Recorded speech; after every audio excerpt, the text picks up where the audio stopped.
Thank you. This is my armor bearer. Okay. Yeah. Pastor Paul's here today, and you know we're going to be treated real well today. So, Pastor, it's your fault. You sure about That quick? That quick? Wow. Are you sure about that, John? I know. You're fake. Okay. You're sitting there for Mama? Hey, You don't want to be on camera.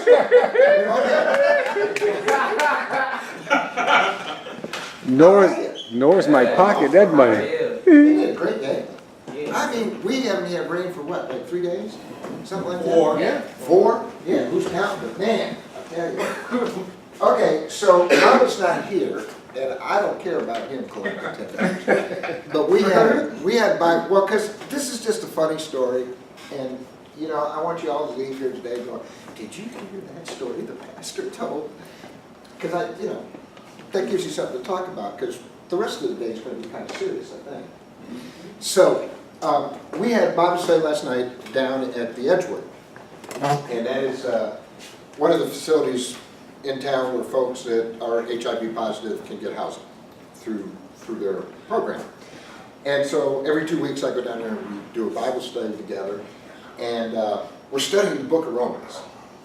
And for those of you who are familiar with Romans, you know, Paul gets into this whole big, long thing about who's a Christian, who's not a Christian. And back in the day, of course, one of the big controversies was whether you were circumcised or not. Amen? Yeah, I mean, it's the whole thing. If you're not circumcised and you're doing what God requires you to do, you're just as good as the person who's, so all of that. So that brought up a story that I was told a long time ago. If you've heard this story before, don't give it away. But it's a great story. It was told to me by a Jewish rabbi, so of course it involves a rabbi and circumcisions. And you know that in Judaism, at 8 days old, if not before, they go through this rite of circumcision. Wow. Well, this rabbi had been a rabbi for probably as long as I've been a pastor, probably 20, 30 years. And of course they keep all those foreskins.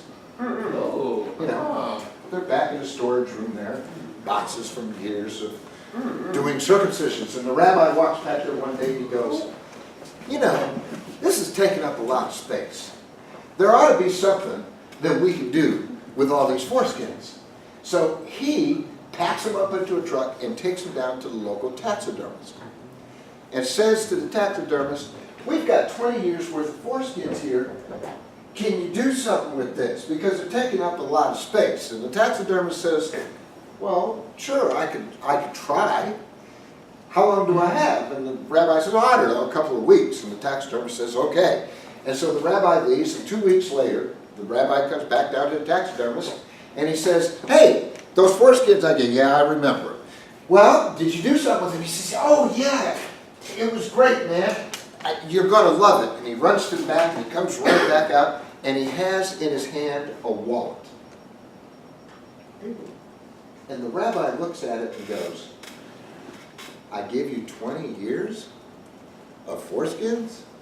20 years? And this is what you give me is a wallet? I'm paying you to make 20 years and you give me the wallet. And he's getting all excited, and the taxidermist says, slow down, take it easy. Don't get excited. Stroke the wallet 3 times and it turns into luggage. Into what? Into luggage. Stroke it 3 times. Turns into luggage. Okay. We got a little slow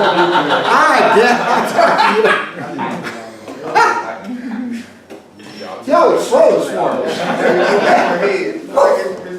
Okay, No pun intended, but I saw it coming. Thank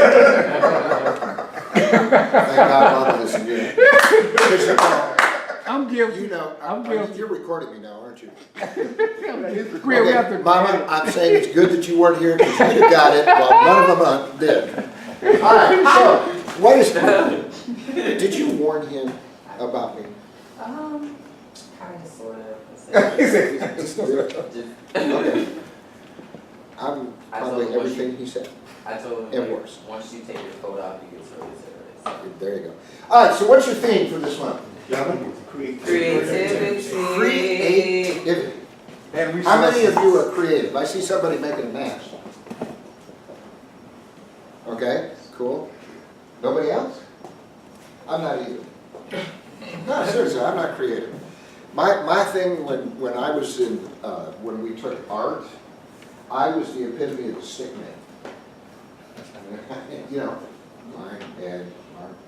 You know. All right, so if the theme is for creativity, is that just what it is? Is It's this creativity and resourcefulness.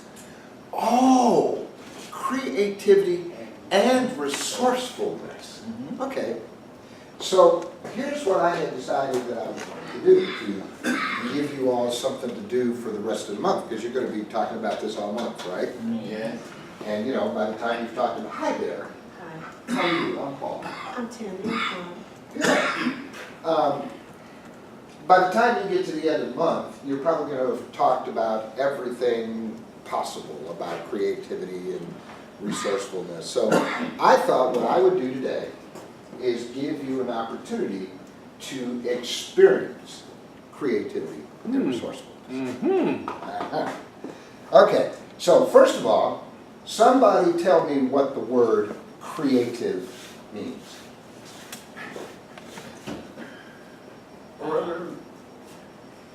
I say the art of expression, from what comes from The art of expression? Okay. A vivid imagination.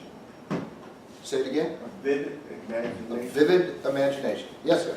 Manifestation of thought.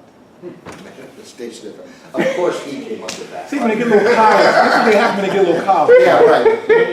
I've got a degree. Okay, anybody else?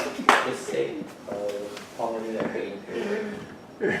What? The state of quality or being creative. Yeah, but you can't use creative in the definition. I know you just looked that up. No, I actually Oh, did. okay. I did. All right.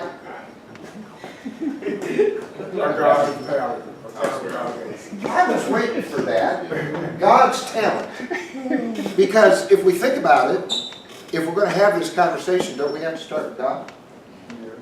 Is not our example, because you know, with the English language, the reason words have meaning is because a group of folks somewhere along the line have decided what the word means, and then everybody uses it.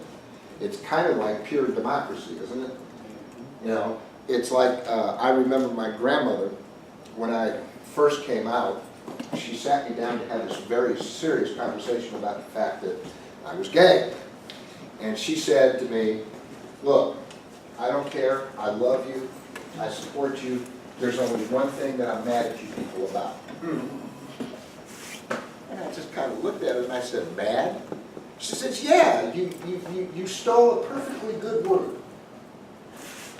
And I said, we stole? She says, yeah, gay. When I was a child, gay meant happy. Now it means homosexual. And I went, okay, I guess I get that. She says, you know that Christmas song, Deck the Halls? Now every time we say down our gay apparel, it isn't happy apparel, it's gay people. It's rainbow. Hallelujah, rainbows and sugar plums and what else was that line? Unicorns and rainbows and gumdrops. All right, so the point of all of that is that when we look at a word and when we start thinking about ourselves and how words apply to us, like creative and resourcefulness, we have to figure out, first of all, what does it mean in general? How does it fit in general when we use it in a sentence? But 9 times out of 10, we use that word in our own lives differently. Right. Okay? And so what I'm hoping that we get to do today before we're done is as you go through the rest of the month and you're talking about being creative and resourceful, that we will have had a conversation that you premise everything you say by talking about what it means to you. And to me, that's really, really, really important, because one of the things that's happened in this world that we live in is we do everything by somebody else's definition. Amen? I mean, you know, and then we buy into those definitions. And that's where I think we get into trouble in our relationships and how we get through life. So today, one of the things, besides defining what is creativity to you, and maybe making that connection to God in a way that maybe we haven't thought about before, we don't talk about, the other thing is then once we realize what creativity means, then what is, how does that tie together with resourcefulness? And the question then becomes, can you be resourceful but not creative? Or does it require creativity to be resourceful? Absolutely. You just have to think out of the box. Well, okay, but see, in the world we live in, who gets to think out of the box? Me. Okay. Of course he does. All right, so now, you already kind of gave me what you think about when you think about the word creativity. What do you think about when you think of resourcefulness? The ability to obtain, or to be able to Wow. obtain. That's cool. So that means somebody who walks into Walmart, picks up something, sticks it in their pocket, and walks out is pretty resourceful. They're creative. They might be creative. That wasn't the direction I was headed. Honey, I told you, he should have warned you. But he's right, isn't it? I mean, resourceful is being able to get what you want. I think that we need to add to the sentence, though. How about if we add to that sentence, it's being able to get what you want despite The circumstance.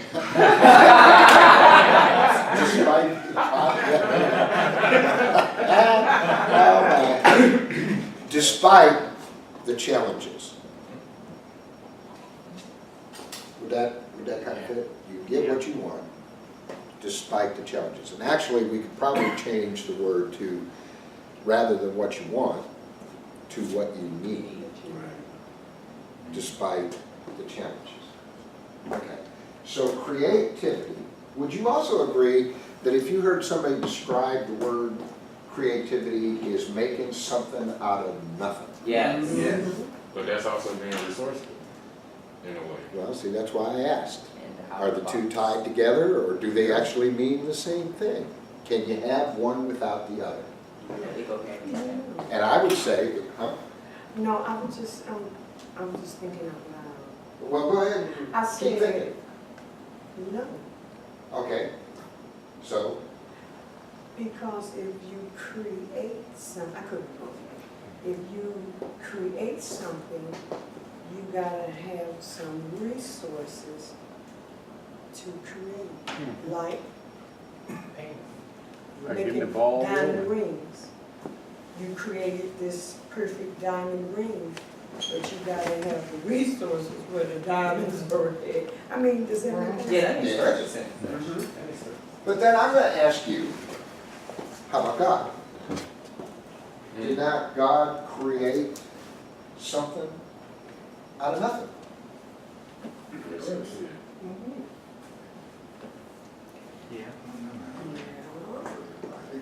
What came But- first, the chicken or the egg? Well, you know, but that's kind of ambiguous to me, because you know what? God is over the universe, and there are all kind of elements in the universe. And who's to say whatever? See, he had tools that we may not understand to come up with what he got. Are you saying that our vocabulary is probably not? I think the Jewish vocabulary is kind of.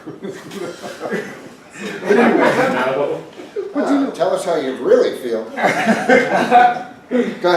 You know, I think it's interesting too how, like, when God created things things continue to create itself. Like, you know, when he created like a tree, the tree had seeds, produced seeds, and the seeds produced more trees.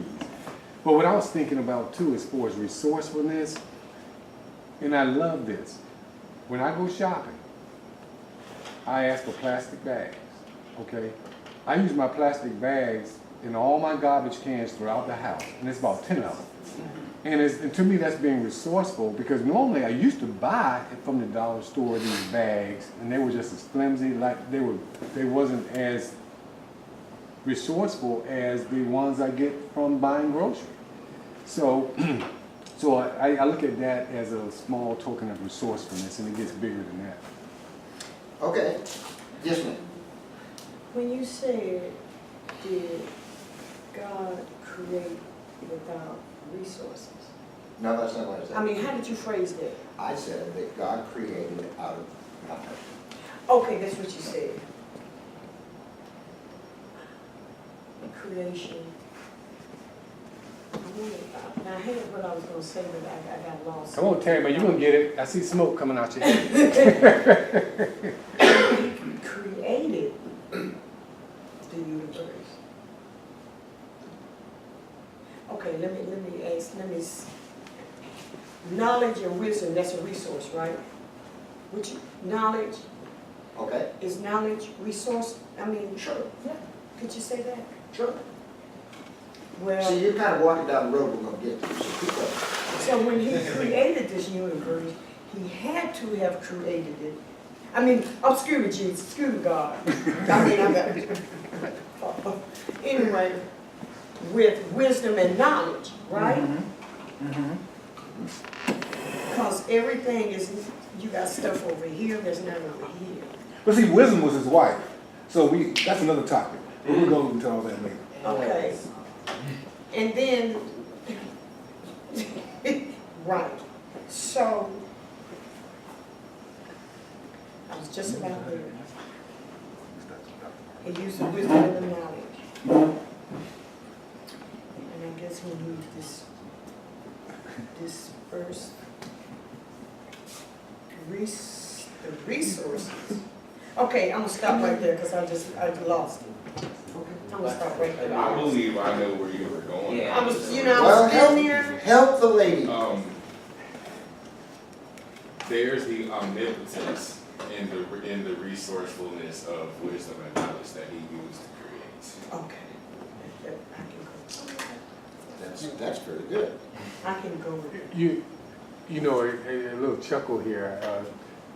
When James mentioned that God had a wife, or someone said God had a wife, I say, well, God was his wife. I mean, real talk. I mean, that's true. Yes, sir. The key to it all is he had a vision. He had what? He had a vision. He had a Vision. He had a vision. He had a plan in his head, and he put it into play. Okay. But what did he use? Yeah, to of put course, it the in? interesting thing is, you notice that human beings, we are so lacking in our language, Yep. which is why I said in the beginning to keep in mind that our language means whatever the vast majority of us decides that it means. You know, if you've ever heard, how many of you are familiar with George Carlin?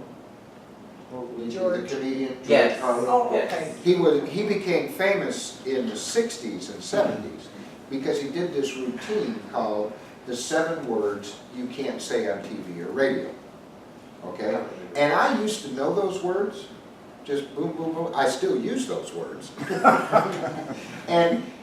But he was really doing kind of a satire on how these words have meaning and how they come to have meaning. He picked on the word, and see, Mama's not here, so I can use this. He used the word shit, right? And he says, now look, we take that word, we all know what it means, right?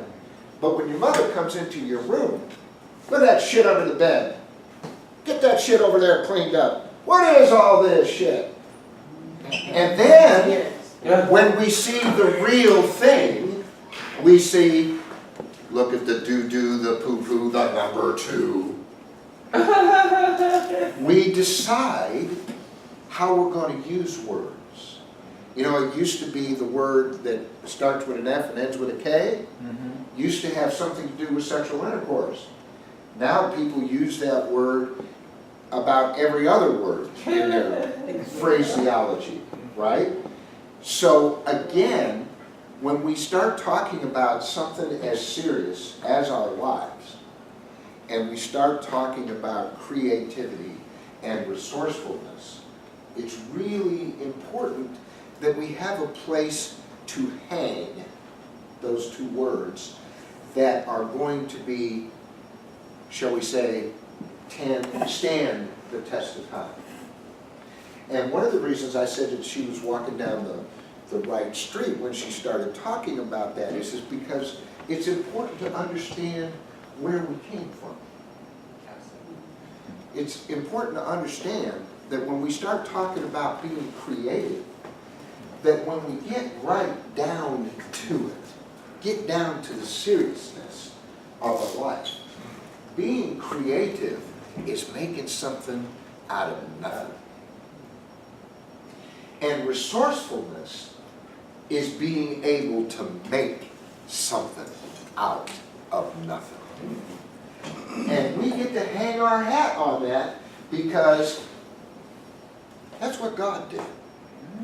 You can subscribe to the Big Bang Theory, you can believe in evolution, or you can believe word for word the creation story that's told in the Bible.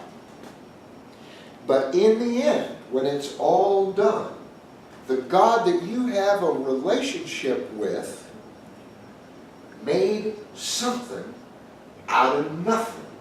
And the resourcefulness comes in the ability to see that that could happen. Now, how does that relate to you for the rest of the month when you're thinking about your lives?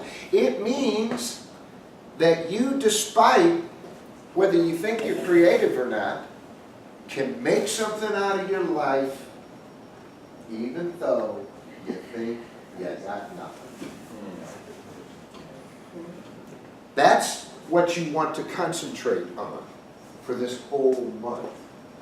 Because if you don't, whoever comes in here and talks again, when they start talking about the stuff of, well, you can be creative. Look at this man over here. He's very creative. He made this mask. You're going to get hung up on, well, yeah, but that's not me. And think that there's some way to measure that according to everybody else's definition. But what I want in your head is that God made you out of nothing. And that God gave you an example in God's resourcefulness, in Christ, how you can take nothing and make it something. Does that make sense to you so far? Okay. So, if and I don't know about the wife thing. Yeah. I think we're hung up on Western stuff. I'm not sure that God needs a wife. I'm not sure that I need a partner, but I got one. Boom.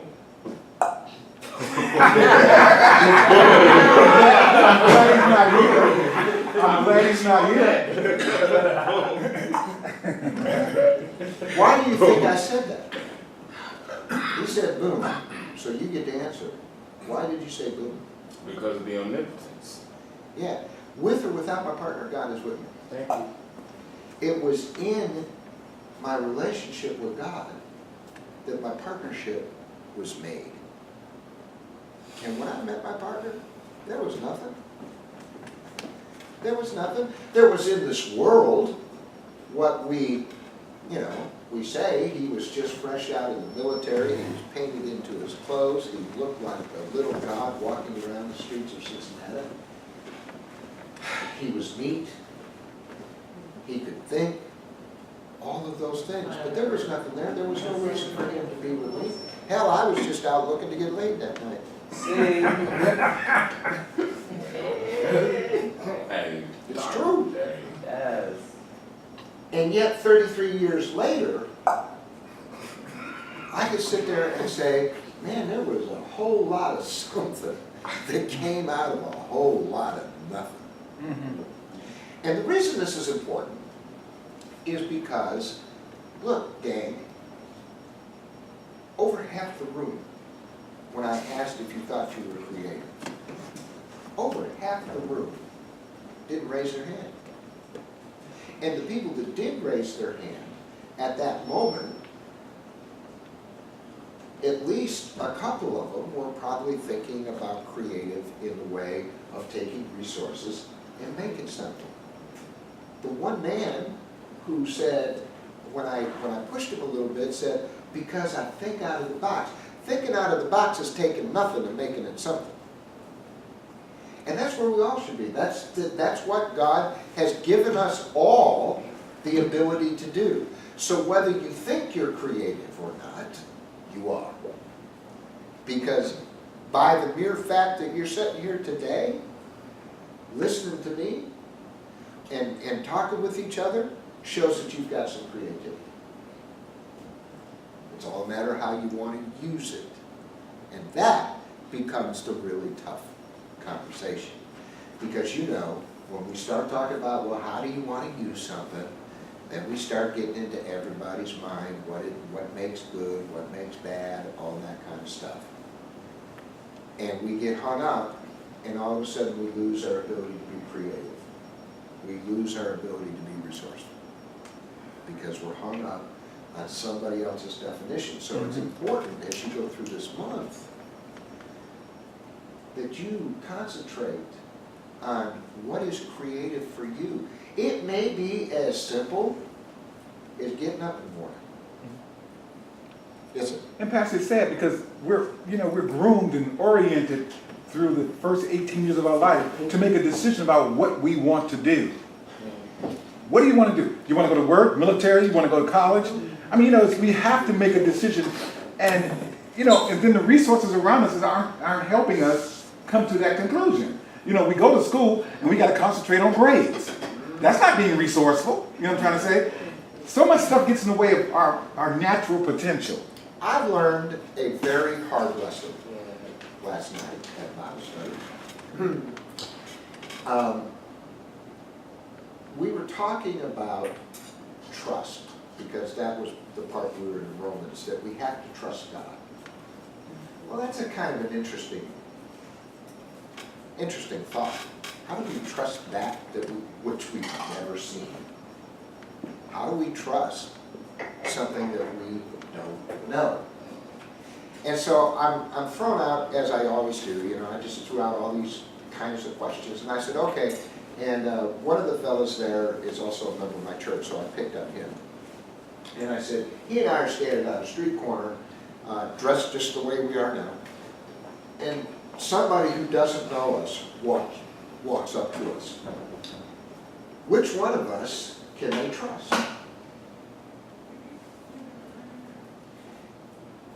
I got a really hard lesson. It really kind of hurt my feelings because I should have known better. But then I realized that it ties into this stuff about resourcefulness and being creative. Because one of the brothers sitting there, the Bible study, it's an all-black group. And the brother said, to the left of me said, well, they would trust you because you're white.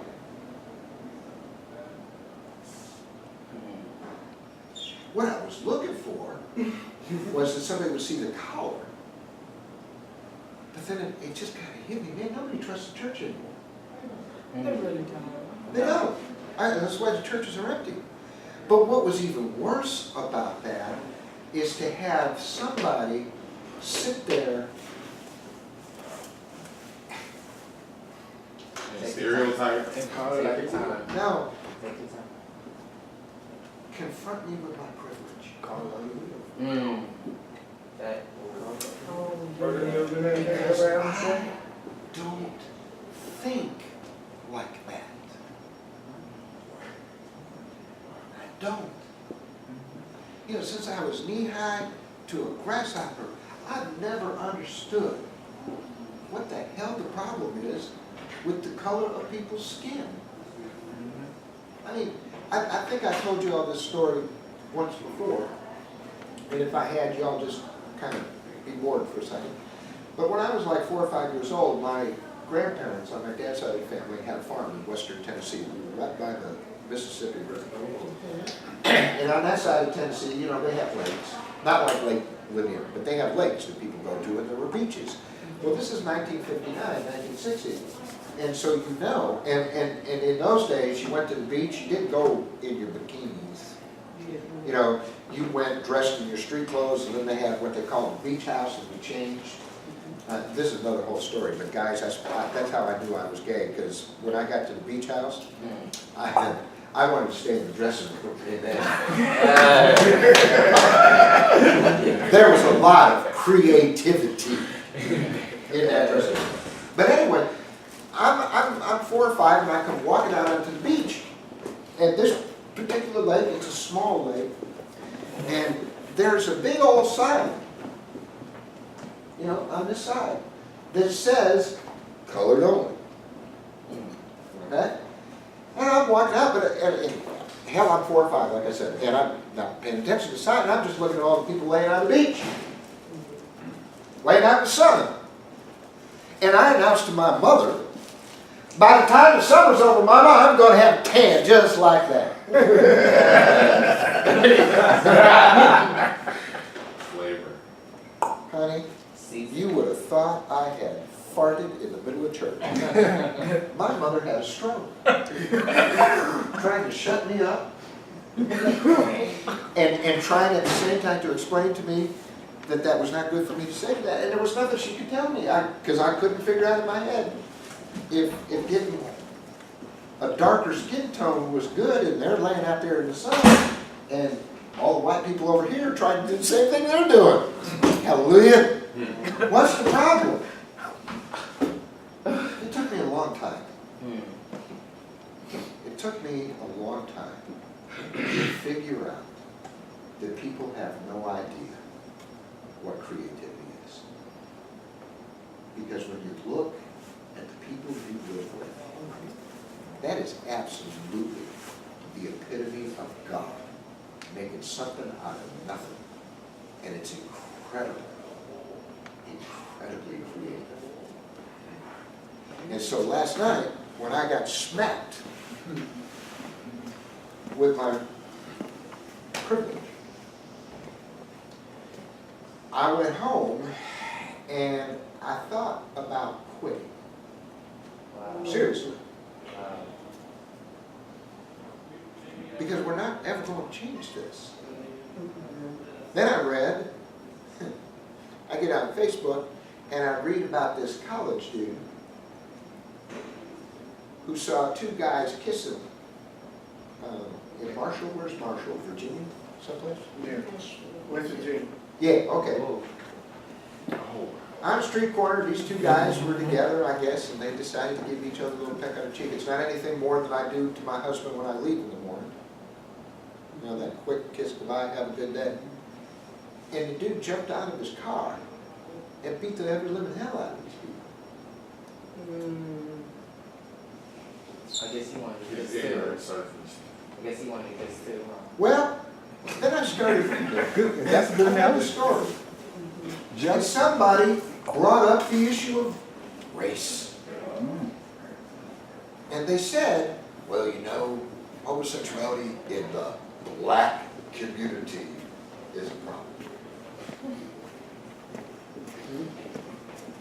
And you know, it occurs to me, it takes creativity to be stupid, too.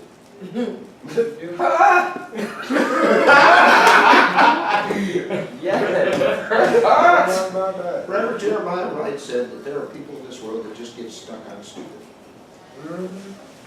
So by the time I got done reading that article, I was too bad to quit. You felt perfect, like you had. Yeah, it was all over again, you know?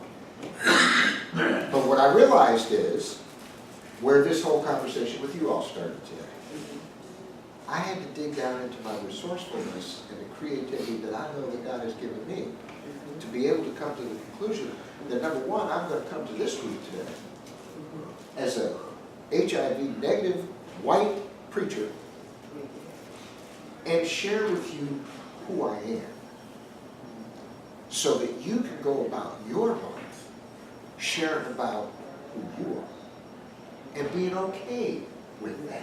Yeah. See, I told somebody the other day, man, this might be the most arrogant thing that you ever hear come out of a preacher, but when I walk into a room, I own the room. Now, there might be some people who would sit there and go, well, that's because you're a white guy. You're a guy. No, it's got nothing to do with that. It's got everything to do with the fact that I have a relationship with God that I know nobody can touch.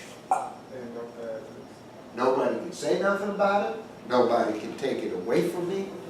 And nobody can convince me that God doesn't love me. Just the way I am.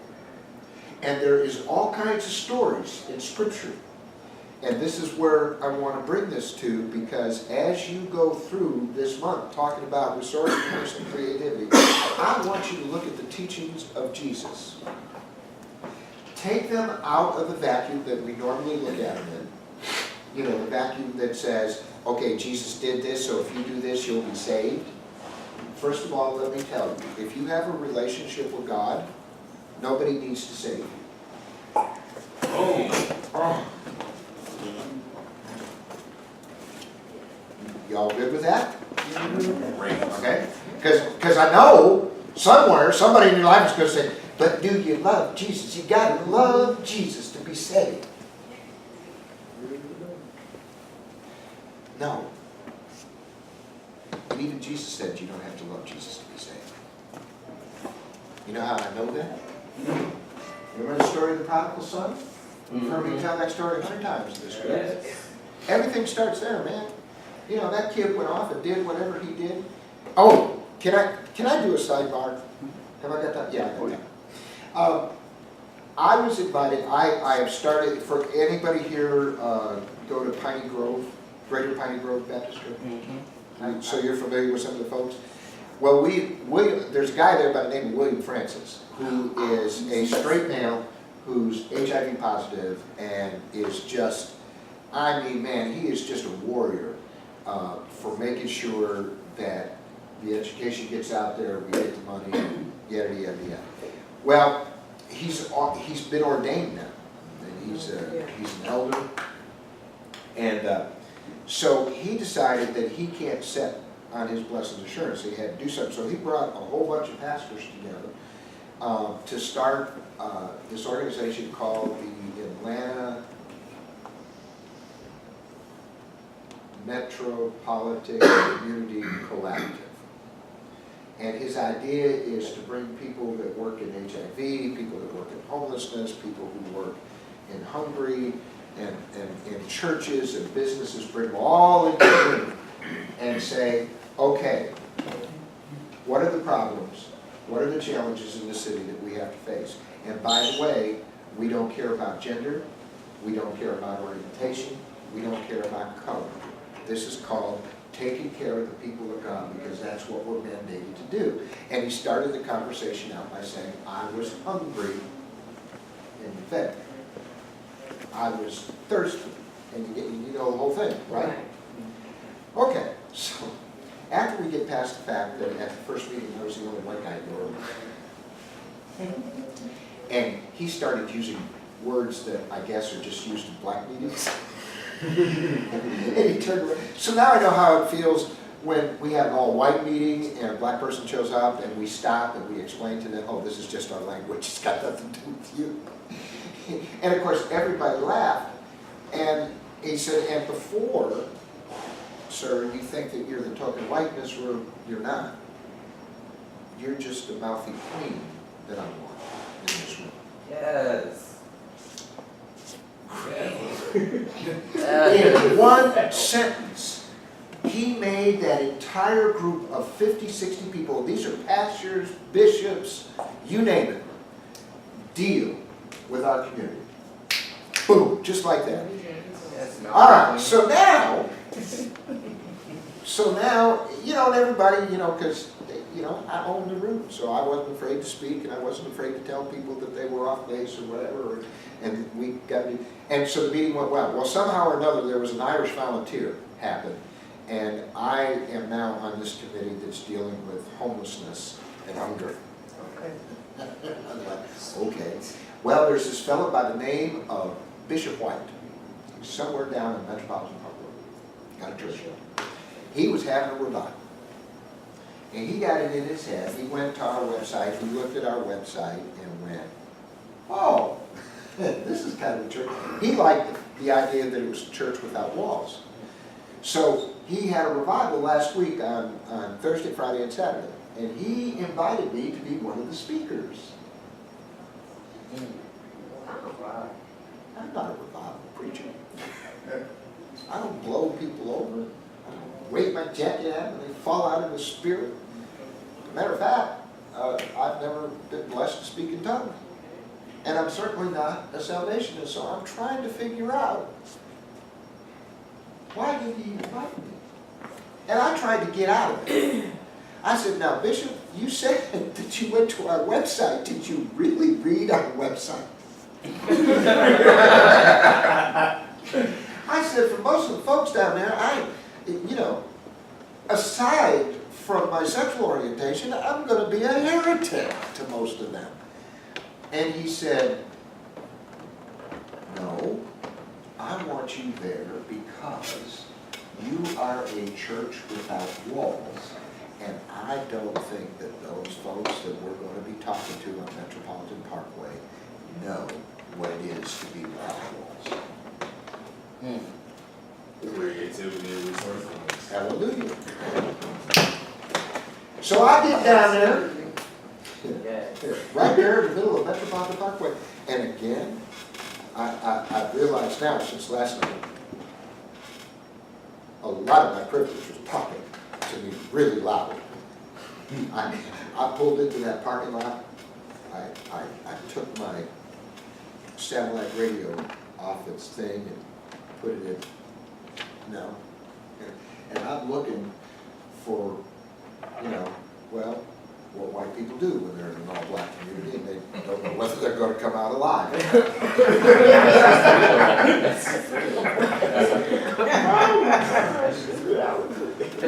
Here in the South.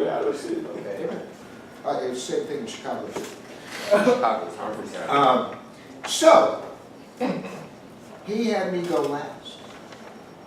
And the two preachers before me, the first preacher was pretty good. I mean, he got the crowd revved up and everybody's foot stomping and carrying them. And then they had 4 kids that sang a song. Oh my God. It was just, they were so adorable and they were all dressed the same. And I'm pretty sure that the oldest one, who's probably like about 10 or 11 now, when he goes off to college, he's going to come home with some electric green pants just to throw his father off. They just matched so well. The hair was perfect, the socks were perfect, the shoes. Anyway, so then this guy that gets up to preach before me, he spent his entire 20 minutes talking about the devil. See. And talking about how you got to get rid of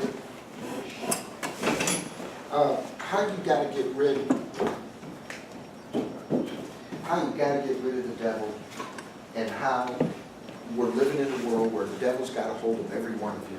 And if you don't come to Jesus, then the devil's going to rule your life. This went on for 20 minutes, and I'm sitting there and I'm looking at these folks, and they're amen and who and how and all the appropriate places. Yeah, I'm sorry. But I got to thinking, he's beating these people to death. Yeah. He's beating these people to death. Now, my original sermon that I was going to do, because I thought this was a community thing, so I was going to do the story about the paralytic on the mat. And, you're familiar with that story? It's where 4 guys carried a guy to Jesus' house to get him healed, and it's too crowded, so they knock a hole in the roof. Well, as you can imagine me telling that story and modernizing it, I was going to have some fun with that. Because the guy in the mat was a jerk. Because he's been being waited on hand and foot. He's gotten expectations now that people are just going to take him. And then when they decide that they're going to take him to get healing, he didn't want to go. Because look, the crowds are going to be too big. Have you ever been out in Atlanta traffic at rush hour? Yes. Carrying me to that house. We're not going to get, and this is Jesus, we ain't going to get anywhere near. And of course, the guy that decided to take it for that healing, he had to get 3 volunteers, right? And so those 3 volunteers are like looking for volunteers here. when you go to do something. Well, who's organizing it? Well, so-and-so. Are you kidding? He's a pain in the ass. I'm not doing that. Okay, so I was going to have a great time telling that story. But then he starts talking about the devil and how all these people are lost, and if they don't fall down, and if they don't change, and this and that and everything. And so I stood up in front of the group and I told them, this is a story I wasn't going to tell y'all. And I got some hoots and hours. People were ready to hear that story. I said, but you're going to have to read that for yourself because my sermon has changed. And I looked right at the bishop. And I said, thanks to you, we're going to talk about the prodigal son. I would have never thought that a white guy standing in Metropolitan Parkway who's never been there before would get a standing O at the end of the sermon. Wow. These people just come right up out of their chairs. And I was giving them something that they hadn't got before, and that was the ability to be creative. To take their resources. So, you know, I will never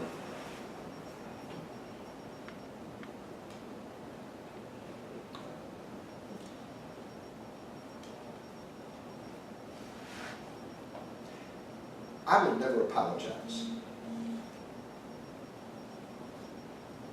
for being born in a world that somehow decides that I'm privileged. However, I will always take responsibility for those that the privilege is for. That was the lesson that I've learned, is I can't change who God created me to be. But I can take responsibility for what I do with that. And that, my friends, is what today's about. It's why you got to define for yourself what creativity is to you and what being resourceful is. Because you don't have to apologize ever for who God created you to be. But by damn, you gotta be responsible for who you are. That's my talk for today. Amen? Amen.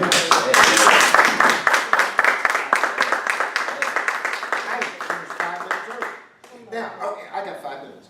So if you've got questions or comments based on everything that I'll just share with you, fire away. And for those of you who are new and haven't experienced me before, there's nothing you can ask me that's going to embarrass me or that I won't answer. Yes, sir. You know, I just want to make a comment. On the way coming in, I was talking to James and Larry, and we were talking about servitude and what Christianity and church and all this is supposed to be all about. And it's amazing how a lot of times people try to throw the Bible up in your face and say, you know, like you say, you know, if you're gonna get saved, you gotta do it in Jesus' name. But the question really comes in: what's the bigger picture? What does that really mean?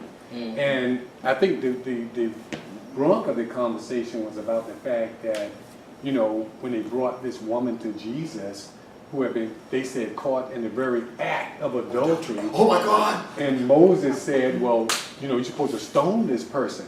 Okay, that's according to what was written down in the law. But Jesus said, you know, he didn't answer. And I like that. You know, a lot of times people are looking for an answer. You know, but he didn't say nothing to them. You know, he stooped down, wrote something on the ground, and he said, you know, were you without sin?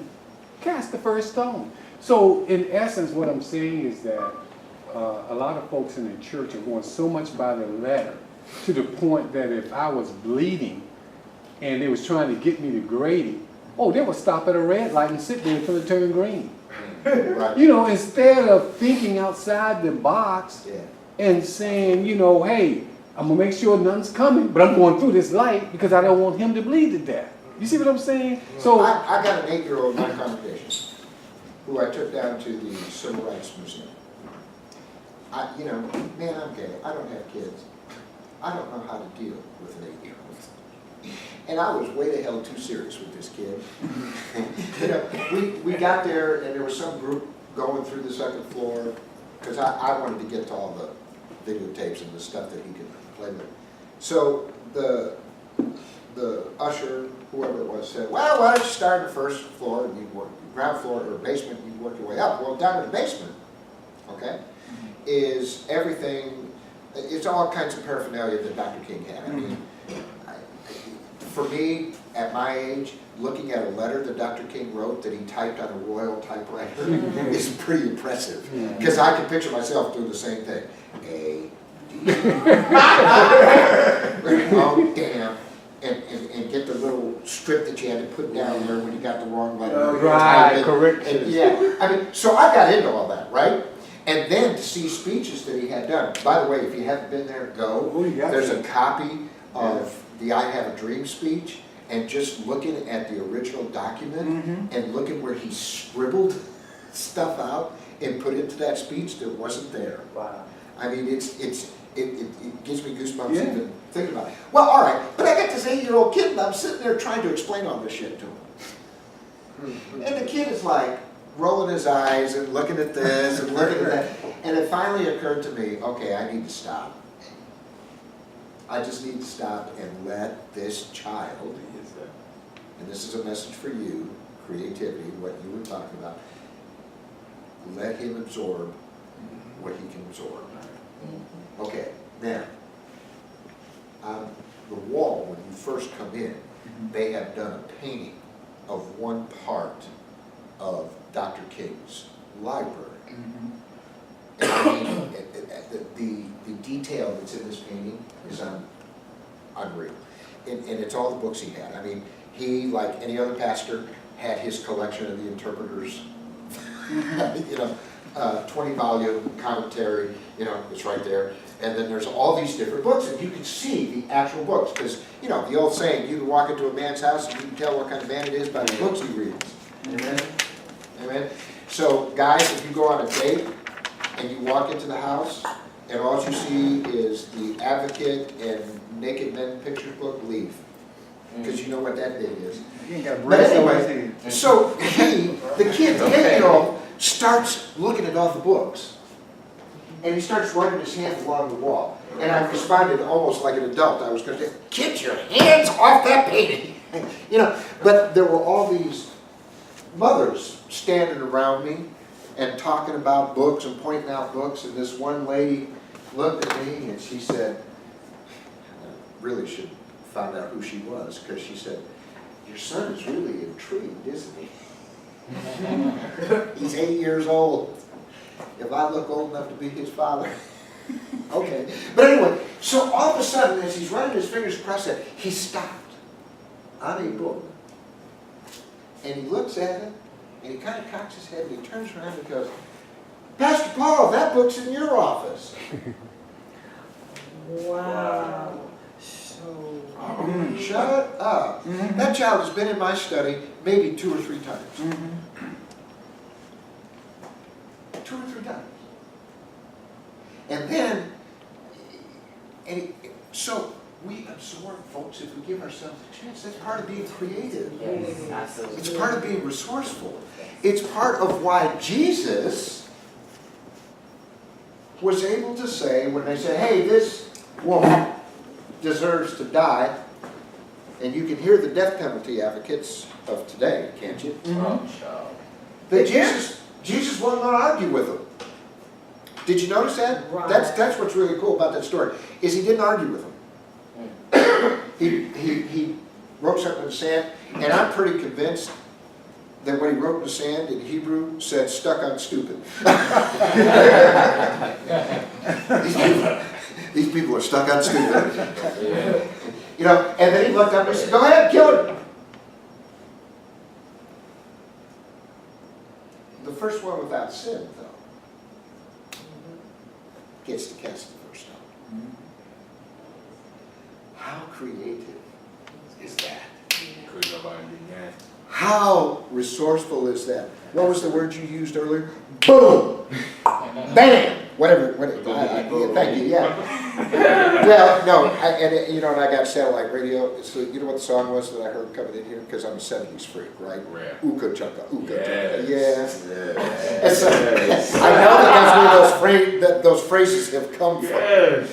And I just love that, because that's what you can do. If you just realize that God created you just the way you are. You're not a mistake. We live in a world that is going to try to define you. Mm-hmm. You may even have pastors, and I will stand up to anybody who comes in here, and that might be fun to do sometimes, James, is just have a good old-fashioned theological debate. You know, because they're going to come in here and they're going to give you a formula. We had that yesterday. And I'm telling you, right now, you stand up to that. Because you're fine just the way you are. Make your own damn formula. That's giving my love. You know, seriously. And that's the way you go through life. I know that we got to do stuff, you know, you got to stand in line and you got to get prescriptions and all that kind of stuff. But you know, you can even be creative doing that. You can have fun standing in line. You can have fun coming to this group. And one of the things I like about this group is that you've always managed to be just who you are. You know? Everybody's kind of taken for who they are. Nobody's expecting you to change to whatever. Creation and evolution. The next time somebody brings that up, here's what you tell them. Let's see if this doesn't fit. Creation is how we got here. Evolution is how we stay here. Creation is how we got here. And you're welcome to believe whatever you want about how that creation happened. But evolution is how we stay here. We evolve. We take those resources. That, my friends, is the end of the second sermon about what creativity and resourcefulness is. Creative is making it. Sometimes out of nothing. Resourcefulness is evolving. Making it into something that is worthy of your time and your efforts. Now I'll shut up, James. All right. Thank you. But And now I'm 2 minutes late. But you know what? Someone said yesterday that really, impacted, well, it was kind of profound. It said, we come to common ground to reach higher ground. You think about that. You come to common ground to reach higher ground. And whatever that higher ground is for you, you determine that, okay? You put your own definition on that. But you know what? If I were here and in my creativity, I would sit there and go, well, the only reason I'm coming up to this higher ground is so I can look down on you folks? I don't think so. Higher ground is just a place that you have decided is a better place. That's right. Yeah, yeah. And you see, because again, that's why it's going to be really, really important, folks, as you go through the rest of this month, that you pay attention to the definition of words and how they're used. Because we do that in the church all the time. All the time. We take words and we just assume everybody knows what they mean. Oh. And it may mean something to you, and it has nothing to do with what that preacher said. Because when you hear me talk, I'm using some of the same vocabulary that everybody else is using, but it's clearly Pastor Paul, you different. you can use a $60 million jet. That's higher ground.